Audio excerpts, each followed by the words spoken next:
खुलुमबाय बड'लेण्ड एंखं टेलिभिजन स्टुडिय'आव आं हायनार सिगुयारि दिनैनि फुंबिलिनि गाहाय रादाबफोराव दङ। सानजा कार्बि आंलंआव गंसे पिस्तलजों लोगोसे सासे ड्राग्स माफिया हमजादों। क'क्राझार सायाव फैगौ 9 आरो 10 दिसेम्बर खालि गेलेमु सायख' हाबाफारि लादों।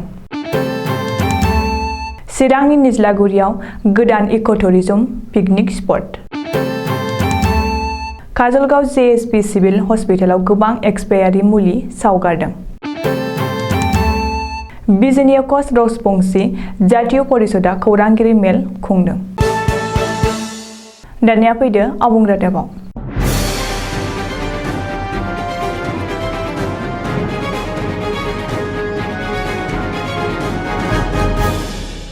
सानजा कार्बि आंलं जिल्लानि बकाजान आरो कटकटी थानानि बेन्दोंआव माधबपुर गामियाव पुलिसा सिग्रोमनानै गंसे 22 mm पिस्तल मेगजिन आरो गंब्रै गोथां गुलिजों लोगोसे सासे ड्राग्स माफियाखौ हमनो हादों।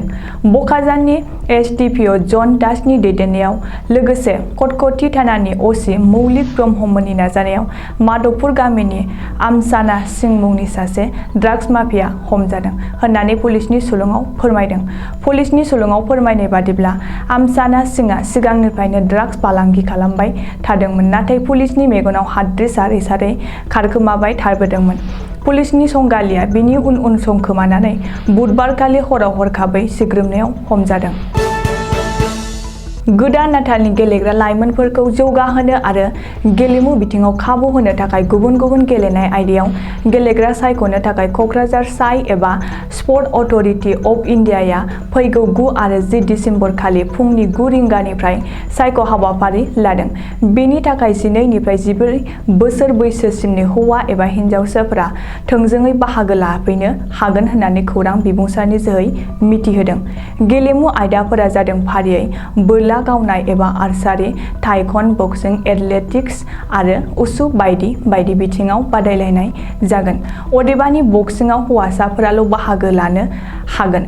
बाहागो लानाय बादायगिरिफोरा गावबा गावनि बैसोनि फोरमानलाइ आरो गांथाम पासपर्ट साइज फट'ग्राफ जमा होनांगोन। सायख'जानाय गेलेग्राफोरखौ साइनि ट्रेनिं ग्रुपआव सोनानै लाफानाय जागोन, नाथाय रावनोबो थांनाय एबा फैनायनि TA होनाय जानाय नङा होननानै फोरमायदों। चिरां जिल्लानि रुनिकाटा फरेस्ट रेन्जनि बेंखनाव थानाय निज्लागुरि फरेस्ट भिलेज एबा गामिनि रायजो राजानि नाजानायाव गोदानै इक' टुरिजम पिकनिक स्पटखौ बिस्थिबारखालि रुनिकाटा फरेस्ट रेन्जनि रेन्जार जुसुमनि मुसाहारिया फिथा हास'नानै बेखेवना होदों। बे खाबुआवनो रेन्जार मुसाहारिया बुंदों दि आथिखालाव बे निज्लागुरि इक' टुरिजम पिकनिक स्पटआ जोबोर समायना आरो दावबायारिफोरनि गोसोखौ बोनो हानाय गोबां मोजां मिथिंगायारि नुथायफोर दं। बेखायनो फैबाय थानाय समफोराव बे पिकनिक स्पटआ रायजो राजानि गोसोखौ जै खालामनो हागोन होननानै रेन्जार मुसाहारिया बुंथिदों। चिरां जिल्लानि सदर काजलगावआव थानाय जोहोलाव सोमब्ला बसुमतारी सिभिल हस्पिटालाव सम बारलांनाय एबा एक्सपायारि जालांनाय गोबां बिबांनि मुलिफोरखौ अरजों सावनानै सयहांगार खालामदों। जाय समाव गोबां रोगिफोरा सरकारि हस्पिटालाव डक्टरजों नायजानानै मुलिफोरखौ गुबुन फार्मासियावसो बायनांगौ जायो। बे समावनो बेबायदि एक्सपायारि मुलिफोरखौ सावनांनायखौ नुनानै खौरांगिरिया सोंनायाव JSBनि फार्मासिया बुंदों दि आथिखालाव गोबां समाव डक्टरफ्रा कमिसननि अंकआव हस्पिटालाव थाखानाय मुलिफोरखौ प्रेसक्रिप्शनाव लिरा जासे गुबुन फार्मासियाव थानाय मुलिफोरखौसो लिरनायावबो हस्पिटालाव थानाय मुलिफोरा एरैनो एक्सपायारि जालाङो। बेनि अनगायैबो माब्लाबा कम्पानिनिफ्रायनो बाङाय सम थानाय एबा बोसोरसे गाहामल' सम थानाय मुलिफोरखौ हस्पिटालाव साप्लाय जायो। बेखायनो बेबायदि एक्सपायारि जालाङो होननानै बेप्रुसार बिबुंथि होदों।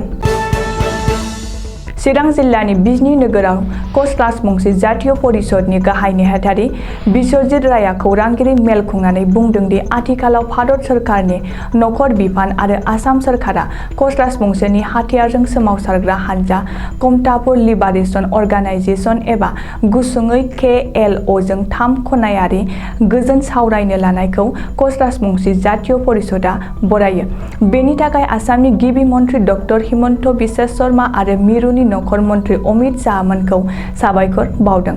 लोगोसे KLOनि मासिगिरि जीवन सिंहखौबो साबायखर होदों।